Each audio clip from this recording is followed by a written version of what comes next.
También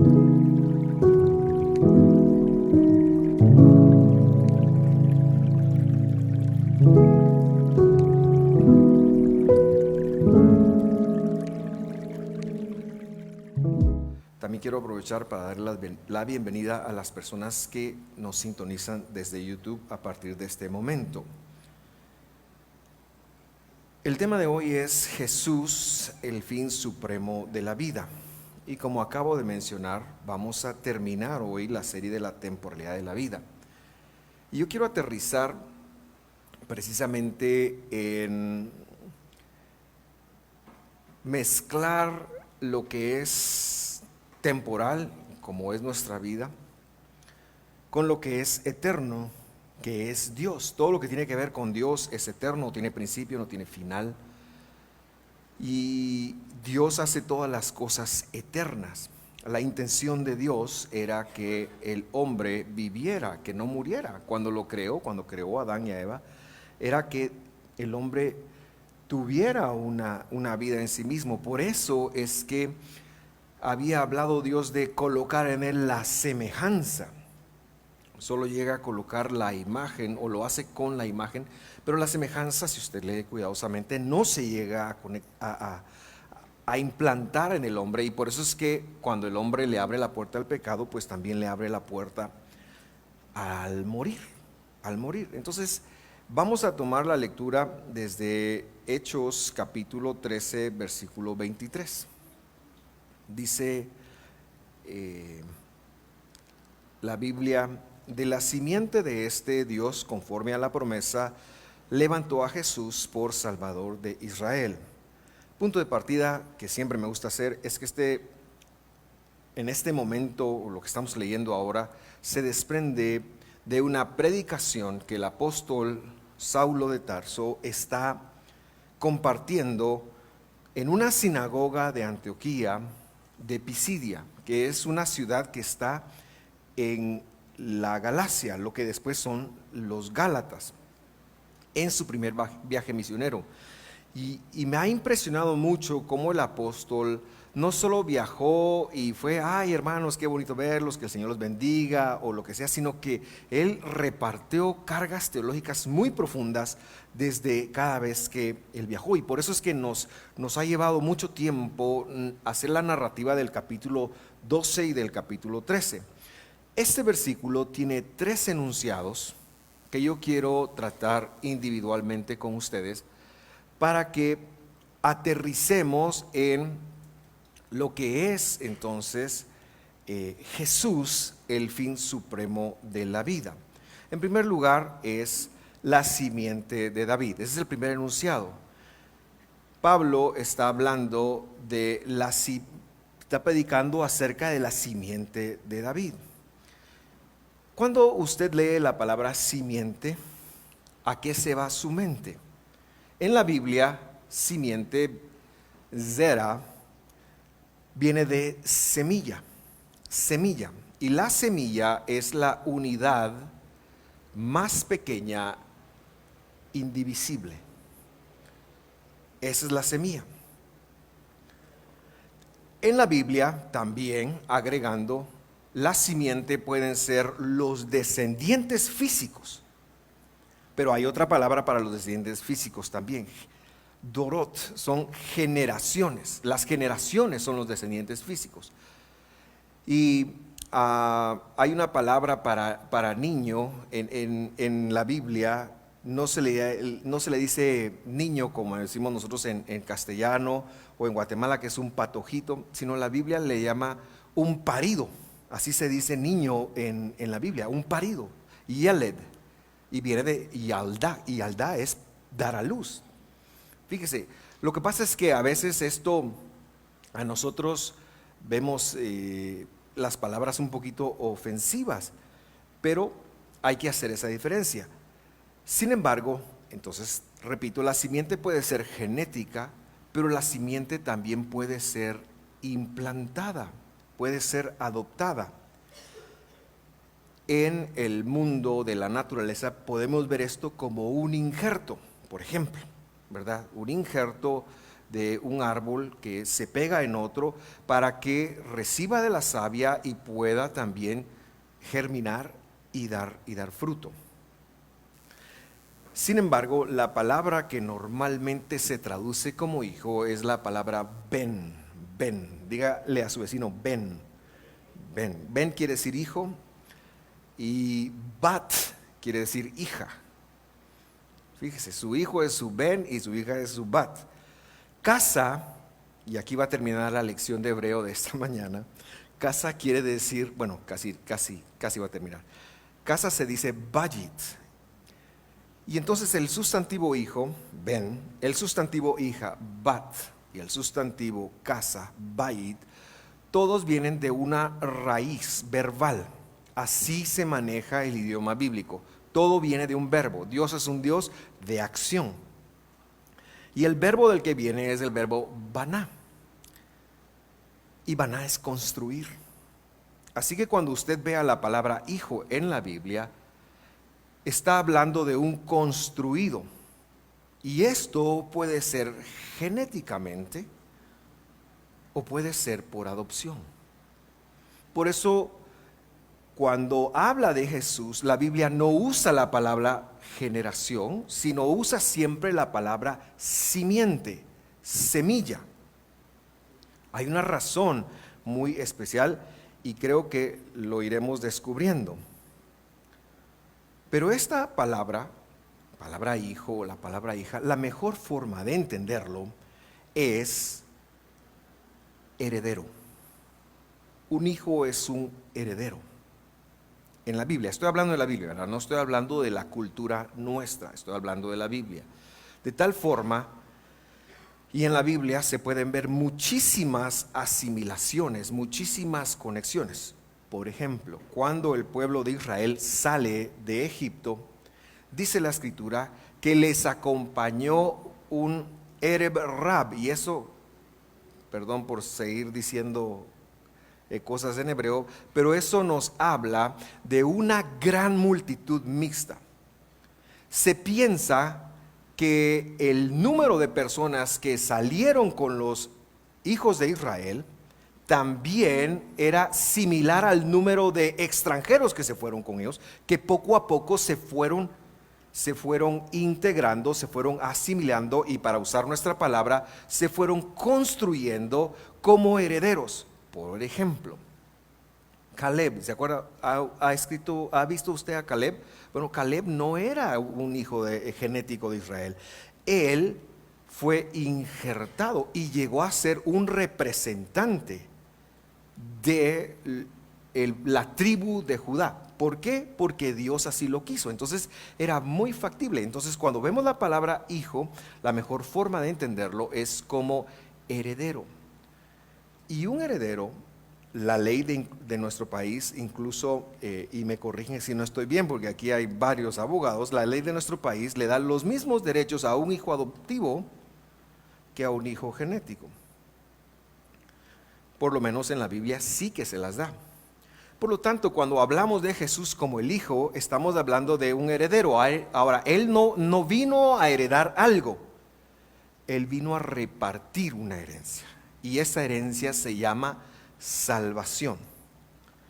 En el caso de Jesús, Él no es un descendiente, y esto es un poquito complicado de explicar y de conectar, pero no es un descendiente biológico de David, no es descendiente físico de David. Y ya voy a explicar por qué la Biblia le llama hijo de David. Por eso expliqué qué significa hijo en la Biblia.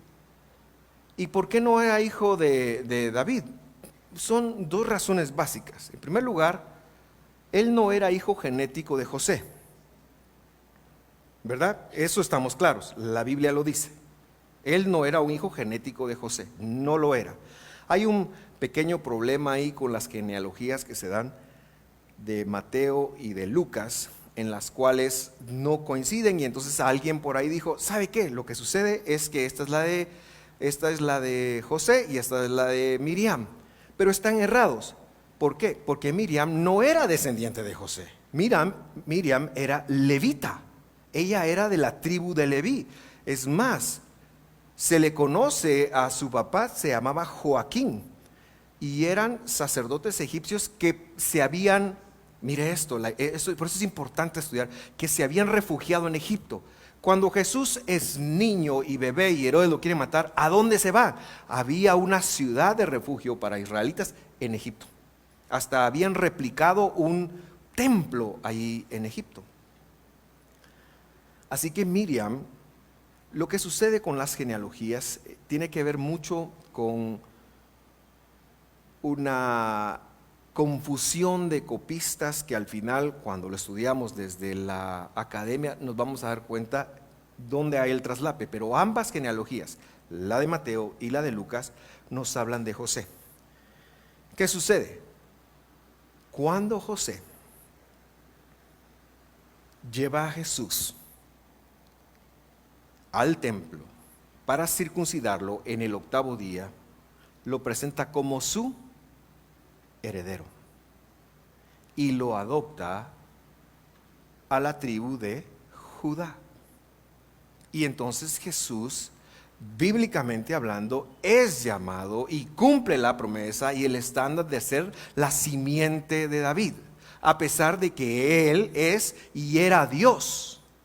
Pero ahora se construye, él es un construido en la tribu de Judá y a partir de ahora es un heredero, es simiente de Judá.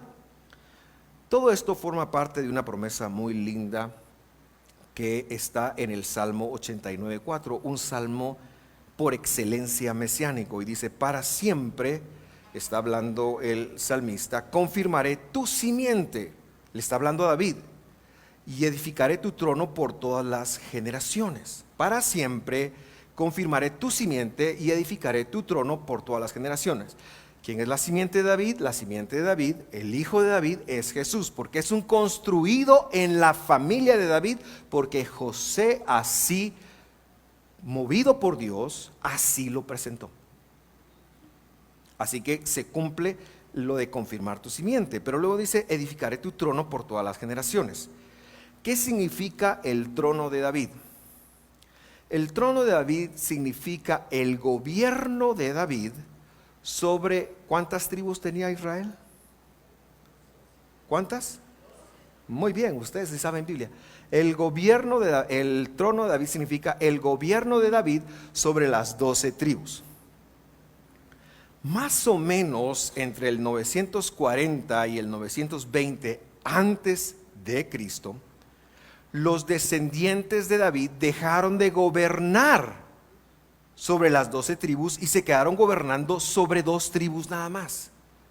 Y entonces ellos han perdido el trono de David. Gobiernan sobre Judá, Judá se convierte en un reino junto con la tribu de Benjamín, pero hay 10 tribus al norte que ya no están, y a estas se les conoce como las tribus del norte, como las tribus de Efraín o como la casa de Israel. Pero no vuelve a haber un descendiente de David que vuelva a gobernar sobre las 12 tribus de David. 722 años antes de Jesús, las 10 tribus del norte se pierden en las naciones. Nadie sabe dónde está, no se les puede buscar. No había exámenes de ADN para hacerles genética hace 2700 años, y se pierden y se riegan en las naciones del mundo, se mezclan, hay todo un problema.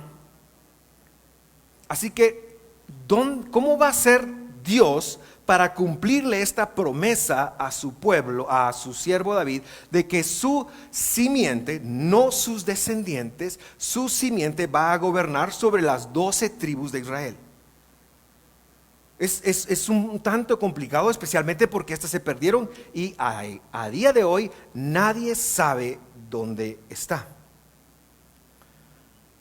Por lo que nosotros tenemos que entender que las profecías a David del gobierno, del trono de David, solo se pueden cumplir única y exclusivamente, porque incluso el día de hoy, el Estado de Israel es una nación que ha sido fundada en 1947, 48, por ahí, no recuerdo bien, que está siendo gobernada democráticamente sobre una, cuando mucho, dos tribus.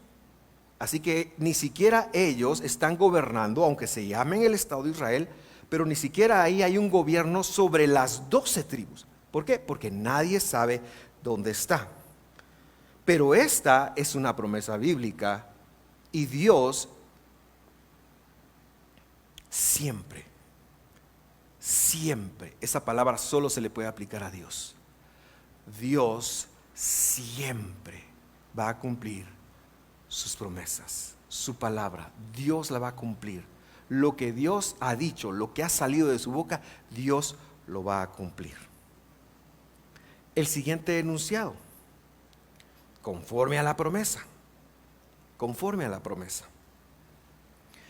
Y aquí nos adelantamos históricamente ya para el siglo I, cuando Saulo de Tarso le está diciendo esto a una mayoría de judíos que son descendientes de Abraham, que están en una sinagoga, y Pablo les está diciendo, miren, en nuestro verso ha leído, de la simiente de David, Dios, conforme a la promesa, no mintiendo, pero conforme a la promesa. Entonces ubiquémonos en este momento histórico. En primer lugar, Judea y Galilea son dos provincias bajo el yugo romano, en donde viven en Judea mucho judío, en Galilea bastante judío y mucho griego. Y luego hay, y estos son números de un historiador que se llama Flavio Josefo, se calcula que en el siglo I, en todo el Imperio Romano, habían 5 millones de judíos, 2,5 en Judea y Galilea, y 2,5 esparcidos por todo el Imperio Romano. Estos van por todas las ciudades y lo primero que hacen es abrir sinagogas, iglesias judías, para congregarse. Pero tienen una visión muy bonita de compartir esta visión, las escrituras, con los gentiles. Ellos tenían sus puertas abiertas a los gentiles en el siglo I. Y cuando Saulo está hablando ahí, está, vale la redundancia, hablándole a una absoluta mayoría de descendientes de Judá y de Benjamín, es decir, judíos, y más o menos a una minoría que están empezando a entrar a la sinagoga. Y el universo, casi no podemos decir el 100% para situación alguna, pero la mayor parte del universo judío estuvieran en Roma, estuvieran en Antioquía, estuvieran en Judea, estuvieran en Persia, estuvieran en Babilonia, en todos los lugares a donde llegó el imperio romano, pero la gran mayoría de ellos habían soñado y percibían que Dios enviaría un Mesías, un libertador, pero lo percibían como un genio militar. Esto empezó a ocurrir más o menos en la época de los asmoneos, unos 150 años antes de Jesús. Perdone tanta clase de historia, pero es que si no se entiende la historia, no se entiende la escritura, o se malentiende. Cuando los asmoneos terminan su gobierno, Judea, Galilea quedan bajo el yugo del imperio romano. Y el judío, como gentilicio lo digo, no como religión, el judío de todo el imperio empieza a hacer una interpretación bíblica de la palabra Mesías, como la encuentran en su Biblia aramea. Porque la traducción a la Biblia aramea es muy interpretativa y menciona demasiadas veces la palabra Mashiach, que es Mesías, que es lo que luego conocimos como Cristo. Pero ellos conciben esta imagen, y por eso yo le digo a usted siempre, es importante conocer qué fue lo que Dios dijo, porque eso es lo que va a cumplir, no lo que yo entiendo. Ellos conciben este genio militar que va a venir. Y le voy a dar un ejemplo. Esto está en la literatura judía de la Mishnah. Ellos concebían a un Mesías, oiga esto, que cuando viniera iban a salir luces de fuego de sus ojos e iba a consumir con ese fuego saliendo de sus ojos a todo el imperio romano. Que el Mesías iba a parar y que las flechas de Roma iban a llegar a donde él estaba y ¡pum!, no iban a pasar y iban a caer. Curiosamente, el creador de la serie de Superman es judío. Yo le estoy describiendo a Superman, pero esto se concibió hace 2000 años. Entonces, el judío del primer siglo tenía una expectativa de que este personaje enviado por Dios iba a venir e iba a barrer con Roma porque iba a tener superpoderes.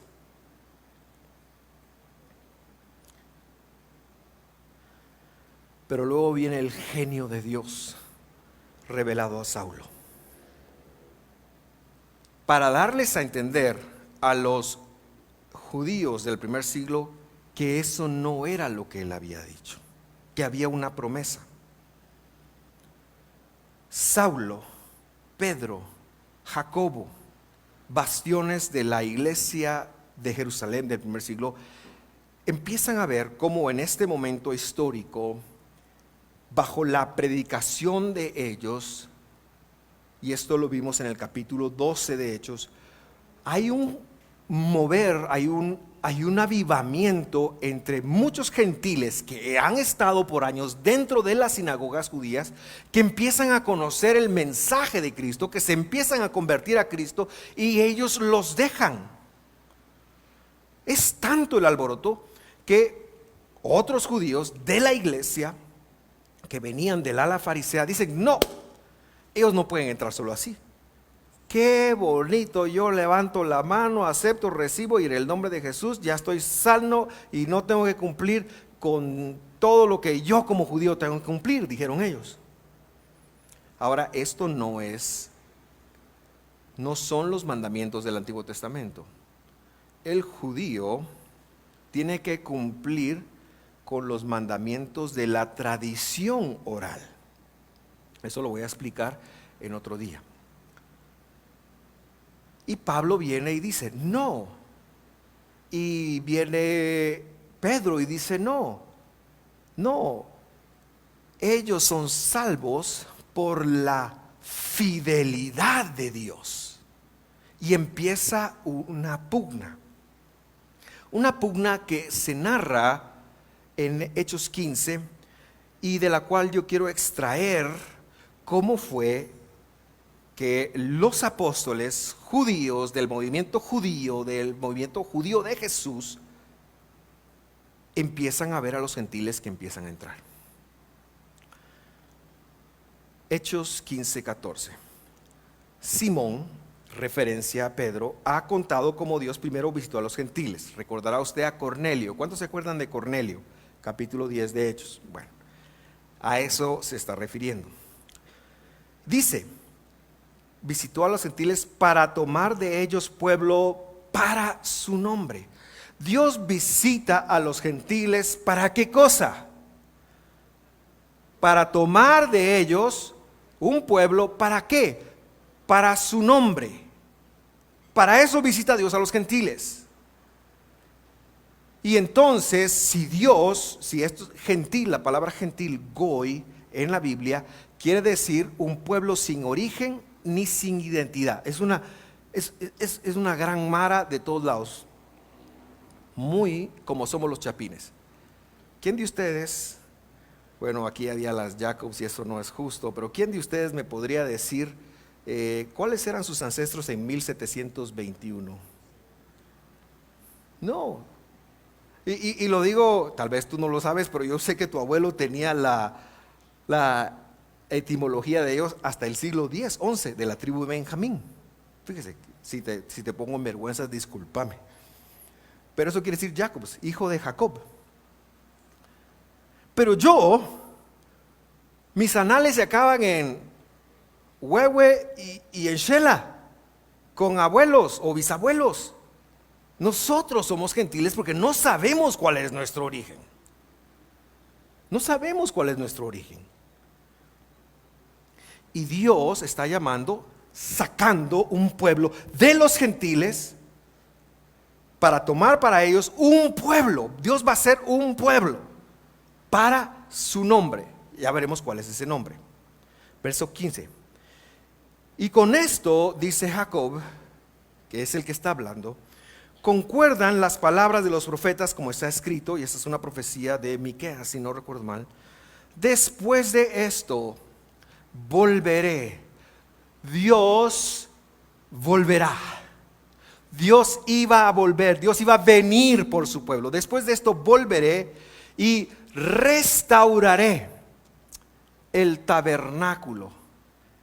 Ahí no dice tabernáculo en hebreo. La palabra tabernáculo es mishkan. Ahí dice sukkah. Sukkah es tienda.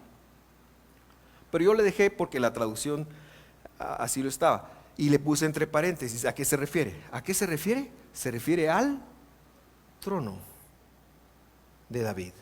¿Y qué dijimos que era el trono de David? Recuérdese, ¿qué era el trono de David? Era el gobierno de un rey sobre las 12 tribus de Israel. Eso es el trono de David, el gobierno de alguien sobre las 12 tribus de Israel. Releo, después de esto volveré y restauraré, eso lo hará Dios, el trono de David que estaba caído. Desde que Roboam entrega y pierde el trono, ha estado caído. Nunca hubo otro rey sobre las 12 tribus. Y desde el 586 no ha habido un rey sobre Israel. No lo ha habido. Es más, hasta hay una maldición para la casa, para los descendientes de David. En Jeremías lo dice: este hombre, ninguno de sus descendientes se sentará a gobernar más. Se acaba la dinastía de David, como la conocemos. Pero hay una promesa, y eso es lo que estamos tratando de engranar. Y repararé sus ruinas, dice, y lo volveré a levantar. El trono de David, el gobierno sobre las 12 tribus de Israel, está en ruinas, y Dios lo iba a reparar. Y lo que el apóstol Jacobo está diciendo, eso lo está pasando ahorita. Señores, ustedes están presenciando historia. ¿Recuerda usted dónde estaba la mañana del 11 de septiembre de 2001? Yo sí lo recuerdo. Yo estaba con Gabriel. Estábamos estudiando en la universidad. Y de pronto entra un estudiante, pastor. ¿Ya supieron lo que pasó en Nueva York? Y fuimos a ver la televisión. En ese entonces no sé si teníamos dispositivos para ver internet, pero fuimos a ver la televisión. Había un restaurante ahí enfrente que tenía tele, y todos sorprendidísimos, como que estábamos presenciando historia. 13 de marzo 2020. Nos dijeron: no pueden venir a la iglesia más. Estábamos presenciando historia. Bueno, eso es lo que está haciendo este hombre. Él está reconociendo algo que va a cambiar.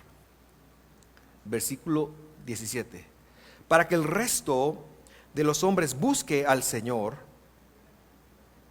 y todos los gentiles sobre los cuales es llamado mi nombre, dice el Señor, que hace todas estas cosas. La conexión, si no la había hecho todavía, es la siguiente. Conforme a la promesa, Dios va a restaurarle a David, le va a levantar a David una simiente, no un descendiente, una simiente, alguien que incorporado en esta promesa va a gobernar sobre las 12 tribus nuevamente. Y ya dijimos que humanamente esto se ha visto imposible por más de 2900 años. Pero es que el heredero de David, el construido en la simiente de David, vino y empezó a salvar gentiles ¿Qué está diciendo Jacobo? Que cuando un gentil entraba a su pueblo. ¿Y cómo se llama su pueblo? Se llama Israel. Se llama Israel. Cuando un gentil es capturado por Jesucristo, entra a su pueblo y su pueblo se congrega. Eso es la iglesia. Pero el nombre propio de su pueblo es Israel. Ese es su pueblo. Ese es su pueblo. El pueblo de la Biblia es ese. Pero ya no por genética. Si usted se va a hacer su examen de ADN, no le va a salir que usted tiene genética israelita. Probablemente, o tal vez sí, yo no sé. Bueno, a ustedes sí, ¿verdad? De plano. Pero usted se lo va a hacer, no le va a salir.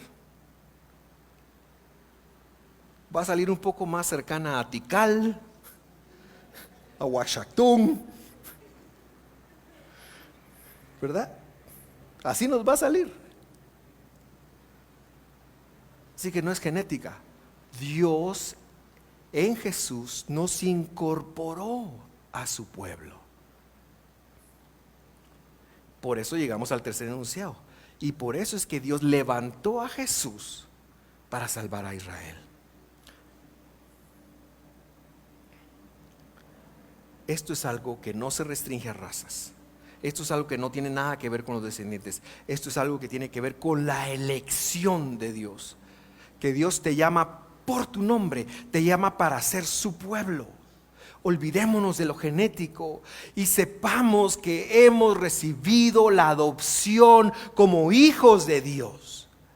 Y por lo tanto, la herencia que Él traía para nosotros, que es la salvación, ahora es nuestra. Ya cuando acabe Apocalipsis, y por cierto Apocalipsis va a estar muy bueno, lo invito a estudiar. Ya empezamos este viernes, como decía, el anuncio.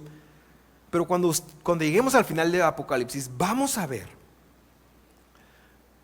cómo la nueva Jerusalén que viene va a tener 12 puertas con los nombres de los 12 patriarcas de Israel. Y ahí van a entrar su pueblo, dice. Dios va a decidir por qué puerta va a entrar. Si me toca entrar a mí por la puerta de Zabulón y a usted por la puerta de Aser, no importa, pero la cosa es estar adentro porque es la vida eterna. Eso dice Apocalipsis. Pablo, haciendo una retrospectiva de esto, lo narra así. Por tanto, acuérdense que en otro tiempo ustedes eran, y me gusta tanto eso, eran gentiles. Yo vengo a saber de dónde, pero Dios ha cambiado eso. Yo ahora soy parte de su pueblo, soy una célula de su pueblo. Usted también.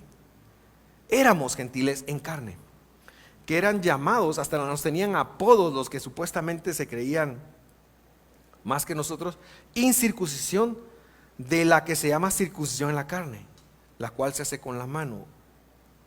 Versículo 12. En aquel tiempo estaban sin el Mesías, sin Cristo, alejados de esta versión que es la Biblia del Jubileo, dice República de Israel. Por favor, no piensen en el Estado de Israel. Este es el de Dios, este es el de la Biblia. ¿Tendrá Dios pueblo en el Estado de Israel? Por supuesto que lo tiene. Por supuestísimo que lo tiene.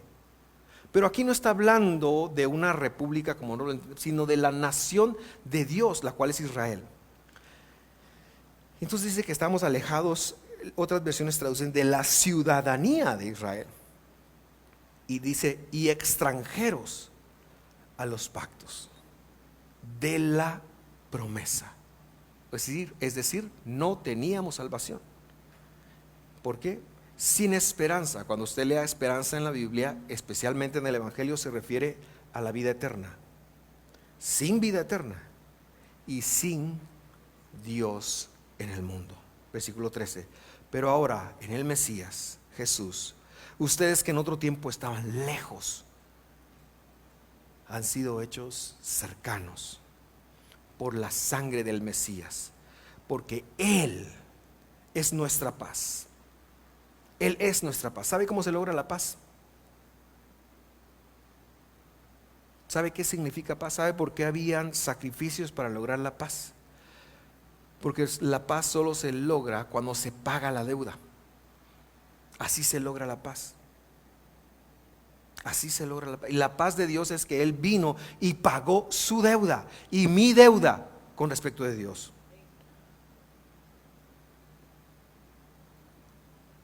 Él es nuestra paz. Y de ambos pueblos se refiere a los de la circuncisión, pero que son llamados por Él. Hizo uno, deshaciendo la pared intermediaria de separación. Años después, el apóstol Jacob escribe una carta. Usted la conoce como la carta de Santiago. Y lo primero que dice, Jacobo 1:1, siervo de Jesucristo, a las 12 tribus en la dispersión. Él ha entendido que las 12 tribus son el resto de los gentiles que han llegado. De tal forma que cuando el gentil era alcanzado por el Señor, cuando Dios se levantaba para alguien y éste lo respondiera, sería salvo y sería Israel. En alas de ir aterrizando el tema, era importante atender estos tres enunciados porque son profundamente teológicos. Quizás hubiéramos podido hacer una prédica de cada uno de ellos, pero esta prédica se llama Jesús, el fin supremo de esta vida. Desde que todo se desvió en Génesis capítulo 3, Dios estuvo trabajando en la redención, en la compra, en la adquisición, para reparar todas las cosas, en la paz, para usar lenguaje que ya hemos hablado hoy. La muerte había entrado y había afectado a la humanidad. Por eso nos enfermamos, hermanos. Por eso nos envejecemos y por eso nos morimos. Si usted ve a alguien enfermo, no está enfermo porque tiene un gran pecado. Bueno, a veces si pecamos nos enfermamos, ¿verdad? Pero no, la enfermedad no es porque pecamos, sino porque somos pecadores. Si nunca le hubiéramos abierto la puerta al pecado, la enfermedad no existiría. Pero ser humano es ser pecador. La enfermedad existe y existen todos los demás problemas y penas que tenemos. Repito, el mayor de ellos, la muerte. Pero Dios, que es bueno, quería compartir con un pueblo que Él eligiera la vida eterna. Muchos, desde la creación de Adán y Eva, han muerto y no van a heredar la vida eterna. Son los más. La Biblia da testimonio de Abel, de David, de Abraham, hablando de Hebreos 11, como gente que sí la heredó, que sí la va a heredar. Pero la gran mayoría del mundo no la va a heredar. ¿Por qué? Porque para heredar la vida eterna tiene que ser incorporado al pueblo de Dios, y eso solo se da por el sacrificio de la bendita sangre de su majestad, el Rey de Reyes, el Mesías, el Rey de Israel, el Rey del universo, el Dios todopoderoso, Jesucristo de Nazaret. Solo así se da salvación. No, pórtese bien, porque tiene que portarse bien, pero eso no lo salva.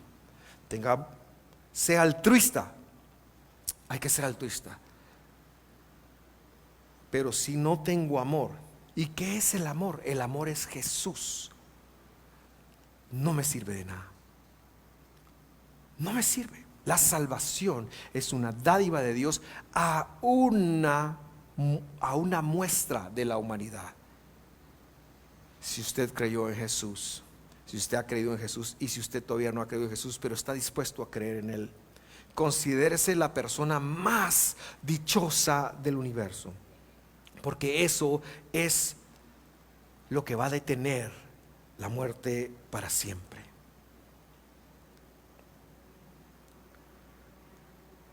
Dios empieza a dar en la Escritura marcas y promesas a ciertos hombres. David, uno de ellos, el que nos ocupó hoy fue David, y le dio la promesa de que un construido sería la simiente. ¿Sabe cómo lo entendió David? David entendió que Dios iba a tomar su nombre, su apellido, si usted quiere, para venir él mismo a dar la vida eterna. Por eso es que cuando Natán le dice esto, no puedo creerlo, lo que Dios va a hacer. Por eso es que el Salmo 89 lo narró, porque lo que David entendió fue: Dios se va a tomar de tú. Es como que supóngase usted que yo fuera David hoy en día y viene Dios y me lo dice a mí, y todavía no ha venido Jesús. Es como que Jesús se apellidara Vázquez sin ser mi descendiente físico. ¿Me doy a entender lo que estoy tratando de decir? Eso fue lo que David entendió. José lo presenta y lo adopta y lo incorpora en Judá y en la familia de David, porque él cumpliría todas las promesas para que un día él fuera rey sobre las 12 tribus. La única persona en la que esto puede pasar es en Jesús. Es en Jesús. Si se levanta cualquier otro Mesías que no sea Jesús, que va a gobernar y que va a hacer cosas de ADN y toda la cosa, le están mintiendo. El único bíblicamente en el que esto puede pasar es en Jesús. Y por eso yo cierro esta mañana leyendo un versículo de el profeta Isaías que me ha impresionado, que me ha hecho ver a mí Jesús de una forma distinta. Dice: porque el Señor, ese es Yud He Vav He, lo que traduce en Jehová, lo que traduce en Señor, y el verbo está en futuro, será nuestro juez. Shafet. Los que han estudiado conmigo recordarán qué quiere decir la palabra Shoftim. Quiere decir que Dios va a defender el debido proceso conmigo. Eso quiere decir juez en este contexto. El Señor será nuestro dador de Jukot, dice ahí. ¿Y qué son Jukot? Yo le dejé la traducción, pero entre paréntesis le puse la corrección. Son las promesas de Dios. El Señor será nuestro dador de promesas. Número 2.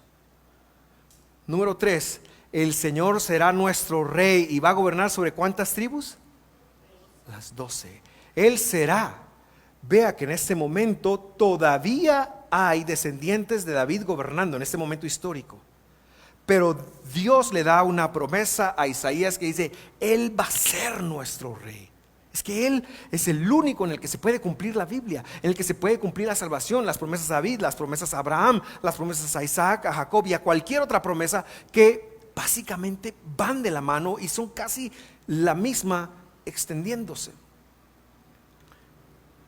Y lo que a mí me afecta al punto de quererle dar mi vida para siempre, cada vez es lo último que sé: Él mismo nos salvará. Él mismo nos salvará. En ese madero, cuando Él estaba abierto con las manos derramando su sangre, ahí Él mismo, el Jehová, el Dios del universo, Él mismo nos estaba salvando. Usted no se preocupe, hermano. Usted no se preocupe. Usted está en las manos del Rey, del Creador. Usted es su hijo. Caerán 1000 a su lado y 10,000 a su diestra. Y si alguna vez le toca, no se preocupe. Dios está con nosotros. Dios está con nosotros. Él mismo nos salvará. Leyéndolo 2000 años después de ese suceso, hoy deberíamos de leer: Él mismo vino a salvarnos. Él mismo nos salvó. Cierre sus ojos, por favor.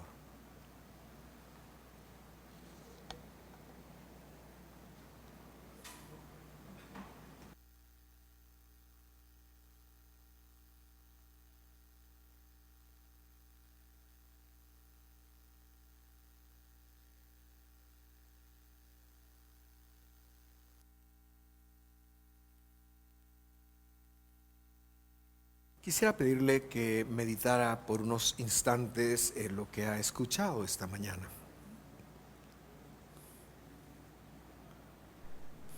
Le recomendaría volverlo a escuchar cuando esté subido a YouTube hoy en la noche.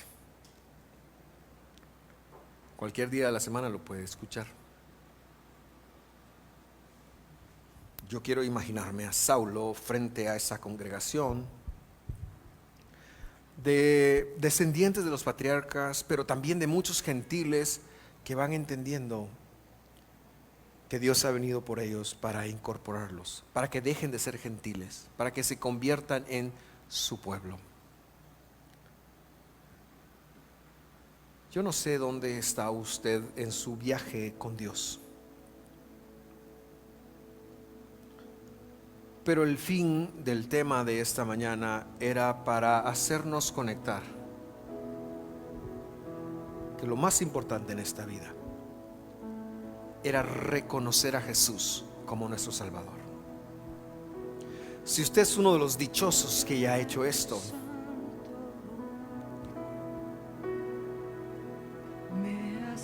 usted simple y sencillamente inició un camino, inició un paso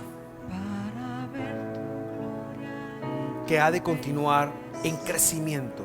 Ese viaje se llama el viaje de la fidelidad.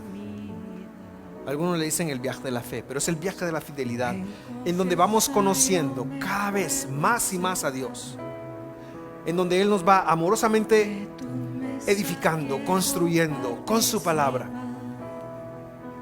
en donde Él persigue que nosotros nos deshagamos del pecado que nos afecta, que nos ata, que nos enferma, y empieza a traer vida eterna a nosotros. Si usted es un creyente en el Mesías, usted está en un viaje. No sé en qué momento de ese viaje está, pero es un viaje que nos lleva de Génesis a Apocalipsis.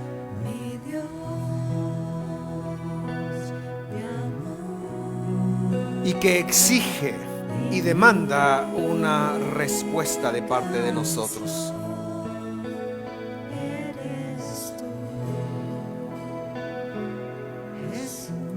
Exige y demanda un camino, porque Dios a su pueblo se esforzó por instruirlo,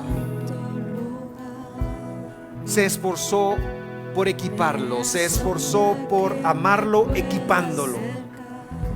Dios no quería que su pueblo viviera los destierros que vivió, que viviera las penas que vivió, que viviera las tristezas que vivió.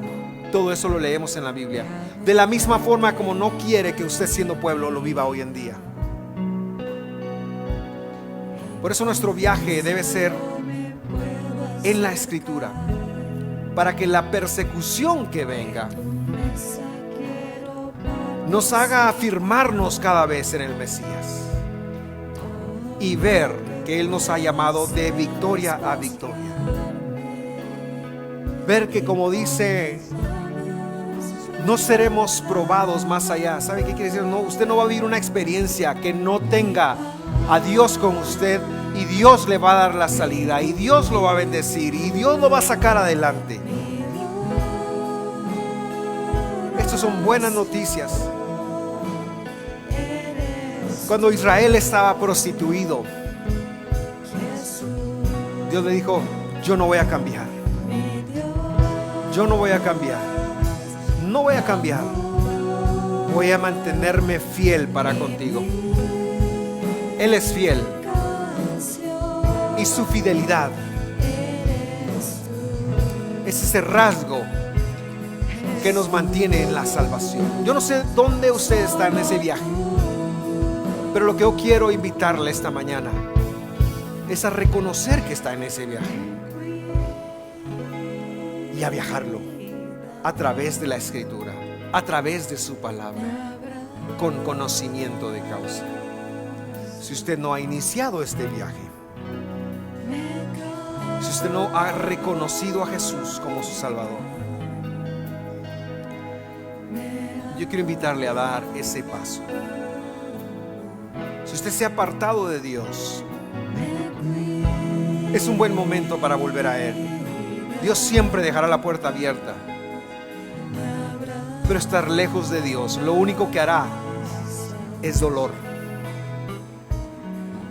Dios abre la puerta, sea que usted no le conoce o sea que usted le conoce, pero se ha apartado de Él. Hoy es un buen momento para regresar, es un momento para comprometerse con Él y decirle: Señor, yo quiero volver a tus caminos, quiero volver a tus mandamientos, a tu palabra.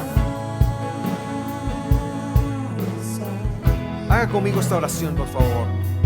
Señor, quiero reconocer esta mañana que tú eres Dios. Jesús, tú eres Dios, tú eres Rey, eres el Rey de Israel. Has venido para darnos vida eterna. Y yo quiero recibir esa vida eterna en mi vida. Quiero recibirla en mi vida. Quiero recibir la vida eterna. Por favor, acéptame como tu hijo. Yo respondo a tu llamado. Perdona mis pecados. Ayúdame a seguir en tus caminos. En el nombre de Jesús. En el nombre de Jesús.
Señor, esta mañana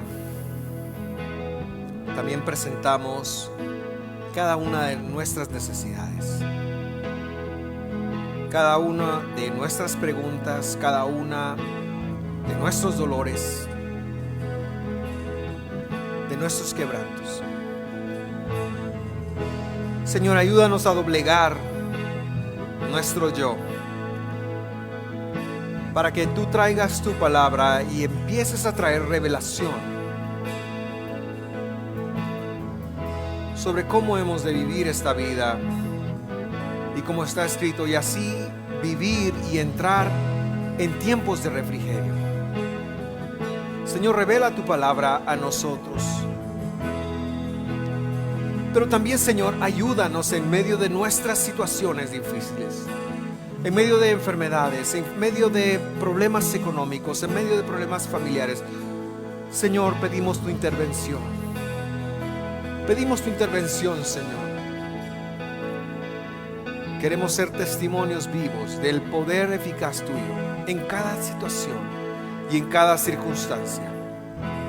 En el nombre de Jesús.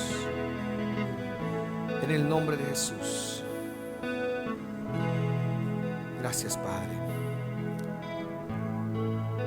Amén y amén. Bendito sea el Señor. Él mismo vino. Él fue el que vino. No mandó un ángel, no mandó a un junior. Él mismo vino. Yo quiero invitarte esta mañana, antes de retirarnos y antes de despedir la transmisión, a abrir tu corazón a su palabra, a actuar en su palabra.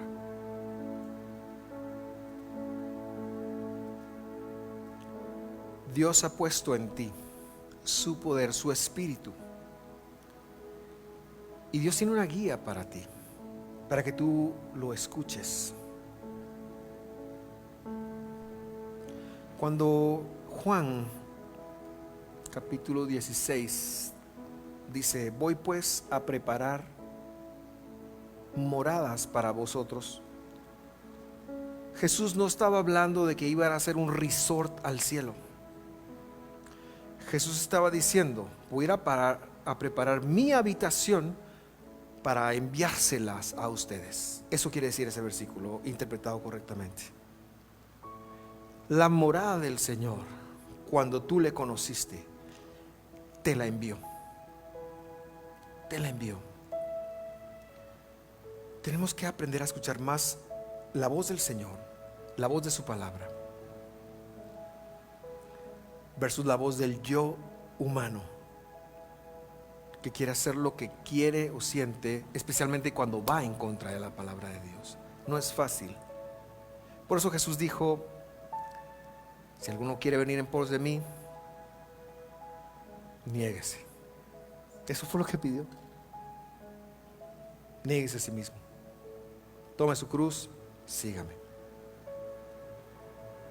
Pero esa vida es una vida en victoria, es una vida de felicidad, es una vida de propósito, es una vida de resultado, y es una vida de testimonio de que hace 2000 años Él vino acá para darnos vida eterna. Y yo lo animo y lo motivo. Lo que hoy no está bien, va a estar bien, hombre. Tranquilo, solo sigamos al Señor. Todo va a estar bien. Si alguien esta mañana recibió a Jesús o quiso acercarse después de estar apartado y está aquí en la sala, por favor no se vaya, quédese un momento. Yo quisiera platicar con usted si usted quiere platicar conmigo, y si usted lo hizo de forma virtual, por favor déjenos una nota de cómo contactarle. Podemos hacerlo por WhatsApp y podemos apoyarle en lo que usted vaya necesitando. Por el momento nos despedimos de ustedes con un fuerte abrazo, esperando verles la próxima semana.